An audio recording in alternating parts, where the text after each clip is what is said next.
আসসালামু আলাইকুম ওরহমতুল্লাহ। আজ আমি বলবো পশ্চিমবঙ্গের পবিত্র ভূমি ফুরফুরা শরীফ সম্পর্কে। একটি এমন স্থান যেখান থেকে ইসলাম, মানবতা আর ভালোবাসার বার্তা ছড়িয়ে পড়েছে সারা বাংলায়। ফুরফুরা শরীফ হুগলি জেলার জাঙ্গিপাড়া থানার অন্তর্গত একটি ছোট্ট গ্রাম হলেও এটি দক্ষিণ বাংলার মুসলমান সমাজে এক বিশাল আধ্যাত্মিক কেন্দ্র।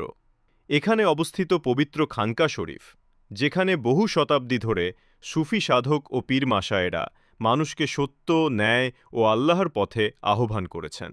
ধারণা করা হয় প্রায় ১৪ বা ১৫ শতকের দিকে ইসলাম প্রচারের জন্য এই অঞ্চলে আসেন মহান সুফি সাধক হজরত শাহ আবুল কাশেম নুরুল্লাহ রহমতুল্লাহ আলাইহি। তারই উত্তরসূরিরা এখানে প্রতিষ্ঠা করেন ফুরফুরা শরীফের খানকা শরীফ।